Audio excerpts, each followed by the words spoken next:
3 minutes. Kiana Eastman. My story. I don't know. I just feel like it has to be epic like that. I did another version of this, super long. I don't really feel like you got to know me, so I'm gonna do it again.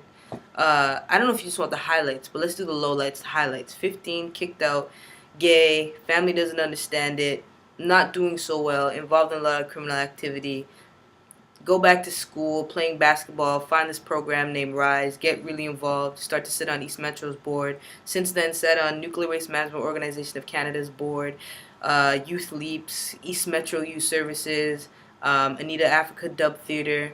Been a part of tons of steering committees, over 10,000 I recognized hours of volunteer time. I have a radio show on CHRY. I have a business called Sandbox Studios. I started a business called Nuestro that made it into every trade show in Ontario. Started a business called Chips that won me $5,000 from the Art Reach Pitch Contest and $10,000 from the City of Toronto to invest in an arts business. I'm a published author. That's, I think, is my most favorite thing. I've had great jobs. I've been the human development manager at different organizations. I've done marketing consultations for the Toronto Star and Atkinson Foundation.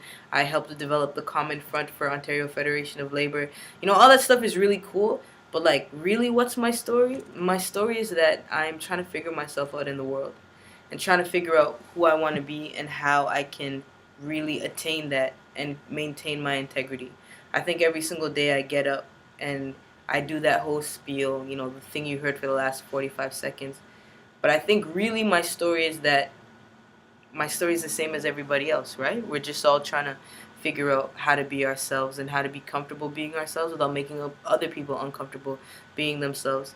And, in my world, I always take up a space of being a leader. And I understand that great responsibility comes with that. And I think even within recognizing that I'm a leader, I can recognize that I can be a positive or negative leader. So I'm always trying to make sure that I'm existing from a positive space and frame of mind. Um, what's my story? I guess my story is that I'm trying to grow into the person that I know I am. And that's actually a lot harder than people think. Because fighting with other people is actually a lot easier than fighting yourself and pushing yourself. So the clock strikes 7:30, tonight, and I finished work at 5, and I'm here doing this video for you. I guess that's the best representation of my story. That I'm still here, I'm resilient as ever, I'm getting better with time, and that I'm learning more about myself and challenging myself to really figure out who I am. Did it in under 3 minutes, so better than my last video.